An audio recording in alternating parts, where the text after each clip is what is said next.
ओम शांति। आज के तारीख हलो 9 जुलाई 2024। प्रातः मुरली ओम शांति बाप दादा मधुबन। आजकेर मुरलीते बाबा बोलेছেন मिष्टि बाच्चारा सत्यिकारेर बाबा যিনি তার প্রতি অন্তরে বাইরে সততা পরায়ণ হও তবেই দেবতা হতে পারবে। তোমরা ব্রাহ্মণরাই ফেরেশতা থেকে দেবতা হও। তো বাবা বলেছেন যে সত্যিকারের বাবা যিনি তার প্রতি অন্তরে বাইরে সততা পরায়ণ হও তবেই তোমরা দেবতা হতে পারবে। তোমরা ব্রাহ্মণরাই ফেরেশতা থেকে দেবতা হও। প্রশ্ন, এই জ্ঞান শোনার বা ধারণ করার অধিকারী কারা হতে পারে? উত্তর, যারা অলরাউন্ড পার্ট প্লে করেছে বা বলছেন যারা অলরাউন্ড পার্ট প্লে করেছে, যারা সবচেয়ে বেশি ভক্তি করেছে, তারা এই জ্ঞানকে ধারণ করতে খুব তীক্ষ্ণ বুদ্ধি সম্পন্ন হবে, উচ্চ পদও প্রাপ্ত করবে। তোমাদের অর্থাৎ বাচ্চাদেরকে কেউ কেউ জিজ্ঞাসা করে যে তোমরা শাস্ত্র মানো না? তাদের বলো, আমরা যত শাস্ত্র পড়েছি, ভক্তি করেছি, দুনিয়াতে এত কেউ করেনি। আমাদের এখন ভক্তির ফল প্রাপ্ত হয়েছে, সেই জন্য এখন ভক্তির দরকার নেই। ওম শান্তি।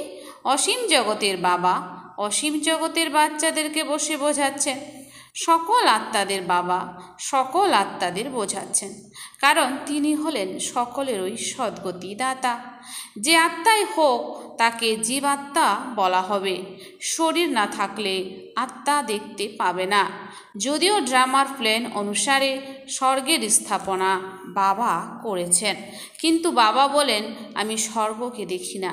যাদের জন্য তারাই দেখতে পারবে। তোমাদের পড়াশোনা করিয়ে আমি বাবার কোনো শরীরই ধারণ করি না। বলছে তোমাদের পড়াশুনো করিয়ে আমি আবার কোনো শরীরই ধারণ করি না। তবে শরীর ব্যতীত কিভাবে দেখতে পারবো? এরকম নয় যে যেখানে সেখানে রয়েছি সব কিছু দেখছি না। বাবা দেখেন শুধুমাত্র তোমাদের অর্থাৎ বাচ্চাদের, যাদের তিনি খুব সুন্দর সুন্দর ফুলে পরিণত করে স্মরণের যাত্রা শেখাচ্ছেন। যোগ শব্দটি হলো ভক্তির জ্ঞান দেওয়ার জন্য হলেন একমাত্র জ্ঞানের সাগর, ওনাকে সদ্গুরু বলা হয়। এছাড়া সবাই হলো গুরু। উনি সত্য বলতে সত্যখণ্ড বা পূর্ণভূমি স্থাপন করতে পারেন। ভারত সত্যভূমি ছিল, সেখানে সব দেবী দেবতা নিবাস করত। তোমরা এখন মানুষ থেকে দেবতায় পরিণত হচ্ছ। তো বাচ্চাদেরকে বোঝানো হচ্ছে সত্য বাবার সাথে অন্তরে ও বাইরে সত্য হতে হবে। প্রথমে তো পদে পদে মিথ্যাই ছিল, সেসব ছাড়তে হবে যদি স্বর্গে উচ্চ পদ প্রাপ্ত করতে চাও। যদিও স্বর্গে অনেকে যাবে, কিন্তু বাবাকে জেনেও বিকর্মকে বিনাশ না করলে তবে তোর শাস্তি খেয়ে হিসাব নিকাশ মেটাতে হবে। আবার পদও অনেক কম প্রাপ্ত হবে। রাজধানী স্থাপন হচ্ছে পুরুষোত্তম সঙ্গম যুগে। রাজধানী না সত্যযুগে স্থাপন হতে পারে না কলিযুগে, কারণ বাবা সত্যযুগ বা কলিযুগে আসেন না। এই যুগকে বলা হয় পুরুষোত্তম কল্যাণকারী যুগ। এই যুগেই বাবা এসে সকলের কল্যাণ করেন। কলিযুগের পরে সত্যযুগ আসতে হবে, সেই জন্য সঙ্গম যুগও অবশ্যই দরকার। বাবা বলেছেন এটা হলো পতিত পুরনো দুনিয়া। গাওয়াও হয় দূর দেশে যিনি থাকেন, তবে পরদেশে যিনি বাচ্চাদের কোথার থেকে পাওয়া যাবে? পরদেশে আবার অপরের বাচ্চাদেরই পাওয়া যাবে। ওদেরকে ভালোভাবে বোঝানো হয় যে আমি কার মধ্যে প্রবেশ করি, নিজেরও পরিচয় দেওয়া হয়, আর যার মধ্যে প্রবেশ করি তাকেও বোঝাই যে এটা তোমার অনেক জন্মের শেষ জন্ম। কত ক্লিয়ার! এখন তোমরা এখানে হলে পুরুষার্থী, সম্পূর্ণ পবিত্র নও। সম্পূর্ণ পবিত্রকে ফেরেশতা দেবদূত পরি বলা হয়। যে পবিত্র নয় তাকে পতিতই বলা হবে। ফেরেশতা হওয়ার পর আবার তোমরা দেবতা হও। সূক্ষ্মলোকে তোমরা সম্পূর্ণ ফেরেশতা দেখো, ওনাকে ফেরেশতা বলা হয়। বাবা বোঝান বাচ্চারা এক অল্পকে স্মরণ করতে হবে। অল্প মানে বাবা, ওনাকে আল্লাহ বলা হয়। বাচ্চারা বুঝে গেছে বাবার থেকে স্বর্গীয় উত্তরাধিকার প্রাপ্ত হয়। স্বর্গ কিভাবে রচনা করা হয়? স্মরণের যাত্রা আর জ্ঞানের দ্বারা ভক্তিতে জ্ঞান হয় না। শুধুমাত্র এক বাবাই ব্রাহ্মণের জ্ঞান দেন। ব্রাহ্মণ তো টিকিধারী। তো বাবা বলেছেন যে ব্রাহ্মণদের কি থেকে টিকি থাকে। এখন তোমরা ব্রাহ্মণ হলে আবার ডিগবাজি খেলবে। ব্রাহ্মণ দেবতা ক্ষত্রিয়কে বলা হয় বিরাট রূপ। বিরাট রূপ কোনো ব্রহ্মা বিষ্ণু শঙ্করকে বলা হবে না। ওখানে টিকিধারী ব্রাহ্মণ তো নেই, বাবা ব্রহ্মা তনে আসেন। এটা তো কেউ জানে না। ব্রাহ্মণ কুলই হলো সর্বোত্তম কুল, যখন কিনা বাবা এসে পড়ান। তো এখন হচ্ছে ব্রাহ্মণ কুল সর্বোত্তম কুল।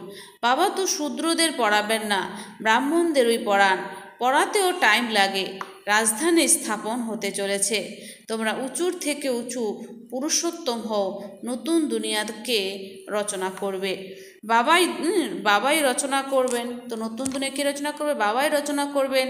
এটা ভুলো না। মায়া তোমাদের ভুলিয়ে দেয়। ওর তো ধান্দাই এটা। জ্ঞানে এত ইন্টারফেয়ার করে না, স্মরণেই করে।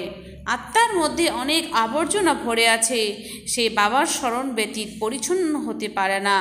যোগ শব্দের দ্বারা বাচ্চারা অনেক বিভ্রান্ত বোধ করে, বলে বাবা আমাদের যোগ লাগছে না। বাস্তবে যোগ শব্দটি হলো হঠযোগীদের। সন্ন্যাসীরা বলে ব্রহ্মর সাথে যোগযুক্ত হতে হবে। এখন ব্রহ্ম তত্ত্ব তো অনেক বড়, লম্বা চওড়া। যেমন আকাশে স্টার দেখা যায়, সেরকম ওখানেও ছোট ছোট স্টারের মতো আত্মারা আছে। সেটা হলো আকাশের ওপারে, যেখানে সূর্য চন্দ্রের রশ্মি নেই। তো দেখো তোমরা কত ছোট ছোট রকেট। তাই বাবা বলেন সর্বপ্রথমে আত্মার জ্ঞান দেওয়া উচিত। সেটা তো এক ভগবানই দিতে পারেন। এরকম নয় শুধুমাত্র ভগবানকে জানে না, এমনকি আত্মাকেও জানে না। এত ছোট আত্মাতে 84 চক্রের অবিনাশী পাঠ ভরা হয়ে আছে। একেই বলা হয় প্রকৃতির খেলা, আর কিছু বলা যায় না। আত্মার 84 চক্র আবর্তিত হতেই থাকে। প্রতি 5000 বছর পরে এই চক্রের আবর্তন হতেই থাকে। এটা ড্রামাতে নির্ধারিত। দুনিয়া হলো অবিনাশী, কখনো বিনাশ হয় না। লোকেরা দেখায় বড় প্রলয় হয়, তারপর কৃষ্ণ আঙ্গুল চুষতে চুষতে অশ্বত্থ পাতার উপরে আসে। যখন প্রলয় হয়, যেখানে শ্রীকৃষ্ণের জন্মতে, তারপর কৃষ্ণ আঙ্গুল চুষতে চুষতে অশ্বত্থ পাতার উপরে আসে। কিন্তু এরকম তো আর হতে পারে না, এটা হলো বেকায়দা। তো বলছে এরকম হতে পারে না, এটা হচ্ছে বেকায়দা। মহাপ্রলয় কখনো হয় না। এক ধর্মের স্থাপনা আর অনেক ধর্মের বিনাশ চলতেই থাকে। এই সময় হলো মুখ্য 3 ধর্ম। বলছে এই সময় হলো মুখ্য 3 ধর্ম। এটা তো হলো অসপিসিয়াস মঙ্গলময় সঙ্গম যুগ। পুরনো দুনিয়া আর নতুন দুনিয়াতে রাত দিনের পার্থক্য। কাল নতুন দুনিয়া ছিল, আজ হলো পুরনো। কালকের দুনিয়াতে কি ছিল এটা তোমরা বুঝতে পারবে। যেই ধর্মের সেই ধর্মের স্থাপনা করে। সে তো শুধুমাত্র একজন আসে, অনেক হয় না। তারপর আবার ধীরে ধীরে বৃদ্ধি হয়। বাবা বাচ্চাদের বলেন, বাচ্চারা তোমাদের কোনো কষ্ট দিই না। বাচ্চাদের কিভাবে কষ্ট দেব? মোস্ট বিলোভেড বাবা দেয়। বলেন আমি হলাম তোমাদের সদ্গতিদাতা, দুঃখ মোচনকারী সুখদাতা। স্মরণও এক আমাকেই করে। ভক্তি মার্গে কি করে দিয়েছে, কত গাল মন্দ করে আমাকে। বলে গড ইজ ওয়ান, সৃষ্টি চক্র হলো একটি। এরকম নয়। আকাশে কোনো দুনিয়া আছে? আকাশে অনেক স্টার থাকে। মানুষ মনে করে এক একটি স্টারের মধ্যে সৃষ্টি আছে, নিচে বা পাতালেও দুনিয়া আছে। এই সব হলো ভক্তি মার্গের কথা। উচ্চতমের থেকে উচ্চ ভগবান হলো এক। বলাও হয়ে থাকে সমগ্র সৃষ্টির আত্মারা তোমাদের মধ্যে গাঁথা হয়ে আছে। এটা হলো মালা। একে অসীম জগতের রুদ্রমালাও বলা যেতে পারে। সুতোয় বাঁধা হয়ে আছে, গাইতে থাকে কিন্তু কিছুই বোঝে না। বাবা এসে বোঝান, বাচ্চারা আমি তোমাদের একটুও কষ্ট দিই না। এটাও বলেছেন যারা প্রথম দিকে ভক্তি করেছে তারাই জ্ঞানে তীক্ষ্ণ হবে। ভক্তি বেশি করেছে তাই ফলও তাদের বেশি প্রাপ্তি হওয়া উচিত। বলা হয় ভক্তির ফল ভগবান দেন। তিনি হলেন জ্ঞানের সাগর। অবশ্যই তিনি জ্ঞানের দ্বারাই ফল দেবেন। ভক্তির ফলের ব্যাপারে কারোরই জানা নেই। ভক্তির ফল হলো জ্ঞান, যার দ্বারা স্বর্গীয় উত্তরাধিকারের সুখের প্রাপ্তি হয়। তো ফল দেয়, অর্থাৎ নরকবাসী থেকে স্বর্গবাসী করে তোলেন এক বাবা। রাবণকেও কারোর জানা নেই, বলেও থাকে এটি হলো পুরনো দুনিয়া, কবে থেকে পুরনো হলো সে হিসাব করতে পারে না। বাবা হলেন মনুষ্য সৃষ্টিরূপী বৃক্ষের বীজ রূপ, উনি সত্য। এই বৃক্ষের কখনো বিনাশ হয় না, একে উল্টো বৃক্ষ বলা হয়। বাবা হলেন উপরে, আত্মারা বাবাকে উপরে দেখে ডাকে, শরীর তো ডাকতে পারে না। আত্মা তো এক শরীর থেকে বেরিয়ে দ্বিতীয় শরীরে চলে যায়। আত্মা না কমে না বাড়ে, না কখনো আত্মার মৃত্যু হয়। এই খেলা প্রস্তুত হয়েই আছে। সমগ্র খেলার আদি মধ্য অন্তের রহস্য বাবা বলেছেন, আস্তিকও করেছেন। এটাও বলেছেন যে লক্ষ্মীনারায়ণের এই জ্ঞান নেই। সেখানে তো আস্তিক নাস্তিকের কথা জানাই নেই। এই সময় বাবাই অর্থ বোঝান।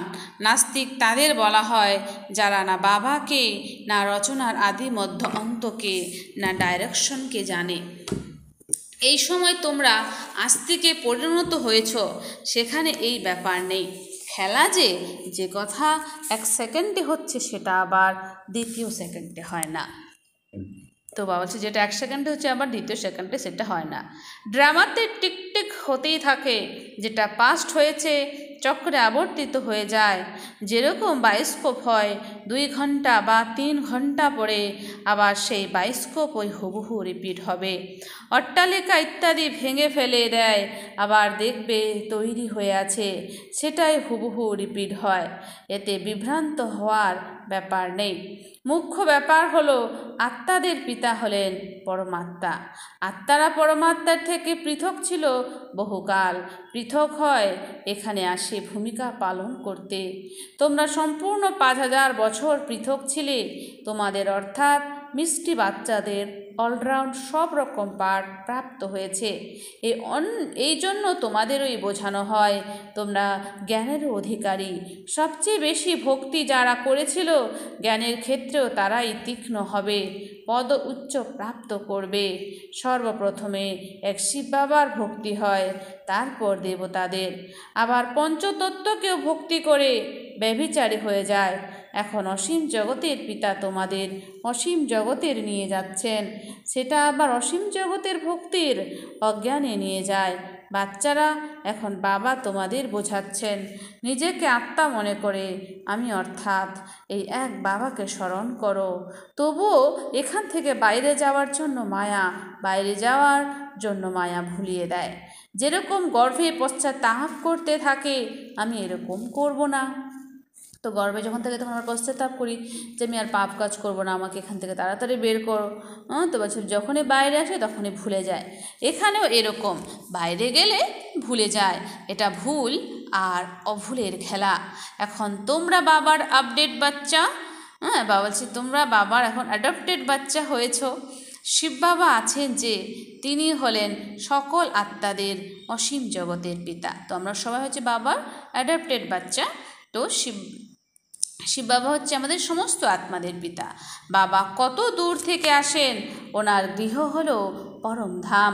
পরমধাম থেকে যখন আসছেন তো অবশ্যই বাচ্চাদের জন্য উপহার নিয়ে আসবেন। হাতের তালুর উপরে করে স্বর্গ, হাতিলি পর বহিস বলে না, উপহার স্বরূপ নিয়ে আসেন। বাবা বলেন সেকেন্ডে স্বর্গের বাদশাহী নাও, শুধুমাত্র বাবাকে জানো। সমস্ত আত্মাদের পিতা যে বলেন আমি হলাম তোমাদের বাবা, আমি কিভাবে আসি সেটাও তোমাদের বুঝিয়ে দিচ্ছি। আমার রথ তো অবশ্যই দরকার। কোন রথ, কোন মাহাত্মার তো কোনো মাহাত্মার তো নিতে পারি না। মানুষেরা বলে তোমরা ব্রহ্মাকে ভগবান, ব্রহ্মাকে দেবতা বলো। আরে আমরা কোথায় বলি? বৃক্ষের উপর একদম অন্তে দাঁড়িয়ে থাকি। যখন সমস্ত বৃক্ষ তমপ্রধান হয় ব্রহ্মও সেখানে দাঁড়িয়ে থাকে। অনেক জন্মের শেষে জন্ম হয়েছে যে বাবা স্বয়ং বলেন আমার অনেক জন্মের শেষের জন্মে যখন বানপ্রস্থ অবস্থা হয় তখন বাবা এসেছেন, যিনি সে ধান্দা ইত্যাদি থেকে ছাড়িয়েছেন। তো ব্রহ্মা বাবা যখন হিলের ব্যবসা করতেন তো সেই ধান্দা থেকে বাবাকে ছাড়িয়েছেন। 60 বছরের পরে মানুষ ভক্তি করে থাকে ভগবানের সাথে মিলিত হওয়ার জন্য। বাবা বলেন, তোমরা সকলে মনুষ্য মতের আধারে ছিলে, এখন বাবা তোমাদের শ্রীমত দিচ্ছেন। শাস্ত্র লেখে যারা, তারাও মানুষ, দেবতারা তো লেখে না, না পড়ায়। সত্যযুগে শাস্ত্র হয় না, ভক্তি নেই। শাস্ত্রেতে সব কর্মকাণ্ড লেখা আছে, এখানে সেই ব্যাপার নেই। তোমরা দেখো, বাবা জ্ঞান দেন। ভক্তি মার্গে তো আমরা শাস্ত্র অনেক পড়েছি। কেউ জিজ্ঞাসা করে, তোমরা বেদ শাস্ত্র ইত্যাদিকে মানো না? বলো, যে কোনো মানুষের থেকেই আমরা বেশি মানি, যে কোনো মানুষের থেকে আমরা বেশি মানি। গুরুর থেকে অবিবেচারী ভক্তি আমরা গুরু করেছি। বলছে, গুরুর থেকে অবিবেচারী ভক্তি আমরা গুরু করেছি। এখন আমাদের জ্ঞান প্রাপ্ত হয়েছে, জ্ঞানের দ্বারা সদ্গতি হয়, আমরা আবার ভক্তি কেন করব? বাবা বলেন, বাচ্চারা hear no evil, see no evil, talk no evil, do no evil, think no evil. তো বাবা কত সিম্পলভাবে বোঝান। মিষ্টি মিষ্টি বাচ্চারা, নিজেকে আত্মা নিশ্চিন্ত করো, আমি হলাম আত্মা। তারা বলে দেয়, আমি আল্লাহ। তারা বলে কি যে আমি আল্লাহ। তোমাদের শিক্ষা প্রাপ্ত হয়, আমি হলাম আত্মা, শিব বাবার সন্তান। তো আমরা আল্লাহ নয়, ভগবান নয়, আমরা হচ্ছি আত্মা, শিব বাবার সন্তান। তো কোনো দেহধারী মানুষ কখনো পরমাত্মা হতে পারে না, তারা সবাই হচ্ছে আমরা আত্মা। তো তাই বাবা আমাদের এটাই শিক্ষা দিয়েছেন। পরমাত্মা এক, পরমাত্মা নিরাকার জ্যোতি বিন্দু, তাকেই শুধু পরমাত্মা বলা হয়, যার নাম হচ্ছে শিব। এটাই মায়া বারংবার ভুলিয়ে দেয়। দেহ অভিমানী হওয়ার জন্যই উল্টো কর্ম হয়। এখন বাবা বলেন, বাচ্চারা বাবাকে ভুলো না, টাইম ওয়েস্ট করো না। বাবাকে ভুলো না, টাইম ওয়েস্ট করো না। আচ্ছা, মিষ্টি মিষ্টি হারানিধি বাচ্চাদের প্রতি মাতা পিতা বাপদাদার স্মরণে স্নেহ সুমন আর সুপ্রভাত। আত্মাদের পিতা তার আত্মারূপী বাচ্চাদেরকে জানিয়েছেন নমস্কার। আমরা সমস্ত আত্মারূপী বাচ্চারা জানাই মাতা পিতা বাপদাদাকে স্নেহ সুমন আর নমস্কার। ধারণার জন্যে মুখ্য সার। 1. রচয়িতা আর রচনার রহস্যকে যথার্থ বুঝে আস্তিক হতে হবে। রচয়িতা আর রচনার রহস্যকে যথার্থ বুঝে আস্তিক হতে হবে। ড্রামার জ্ঞানে বিভ্রান্ত হতে নেই। ড্রামার জ্ঞানে বিভ্রান্ত হতে নেই। নিজের বুদ্ধিকে পার্থিব দিক থেকে সরিয়ে অসীম জগতে নিয়ে যেতে হবে। নিজের বুদ্ধিকে পার্থিব দিক থেকে সরিয়ে অসীম জগতে নিয়ে যেতে হবে। 2. সূক্ষ্ম লোক নিবাসী ফরিস্তা হওয়ার জন্য সম্পূর্ণ পবিত্র হতে হবে। বাবা বলছেন যে সূক্ষ্ম লোক নিবাসী ফরিস্তা হওয়ার জন্য সম্পূর্ণ পবিত্র হতে হবে। আত্মাতে যে আবর্জনা ভরে আছে তাকে স্মরণের বলের দ্বারা নির্গত করে পরিচ্ছন্ন করতে হবে। তো বলছেন যে আত্মাতে যে আবর্জনা ভরে আছে তাকে স্মরণের বলের দ্বারা নির্গত করে পরিচ্ছন্ন করতে হবে। বরদান, ঈশ্বরীয় রস এর অনুভব করে একরস স্থিতিতে স্থিত থাকা শ্রেষ্ঠ আত্মা ভব। ঈশ্বরীয় রসের অনুভব করে একরস স্থিতিতে স্থিত থাকা শ্রেষ্ঠ আত্মা ভব। স্পষ্টীকরণ, যে বাচ্চারা ঈশ্বরীয় রসের অনুভব করে নেয় তার কাছে দুনিয়ার সব রস বিষাদ লাগে। তো বাবা বলেছেন যে বাচ্চারা ঈশ্বরীয় রসের অনুভব করে নেয় তার কাছে দুনিয়ার সব রস বিষাদ লাগে। যখন রয়েছেই একটি রস মিষ্টি, তখন একদিকে অ্যাটেনশন যাবে, তাই না? সহজে একদিকে মন লেগে যাবে, পরিশ্রম করতে হবে না। বাবার স্নেহ, বাবার সহায়তা, বাবার সাথ, বাবার দ্বারা সর্বপ্রাপ্তিগুলি সহজেই একরস স্থিতি বানিয়ে দেবে। এরকম একরস স্থিতিতে স্থিত থাকা আত্মারাই হলো শ্রেষ্ঠ। যারা এভাবে একরস স্থিতিতে স্থিত থাকে সেই আত্মারাই হলো শ্রেষ্ঠ। স্লোগান, আবর্জনাগুলিকে মার্চ করে রত্ন প্রদান করাই হলো মাস্টার সাগর হওয়া। আবর্জনাগুলিকে মার্চ করে রত্ন প্রদান করাই হলো মাস্টার সাগর হওয়া। আচ্ছা, ওম শান্তি। ধন্যবাদ বাবা আজকের এই সুন্দর মিষ্টি মূল্যের জন্য।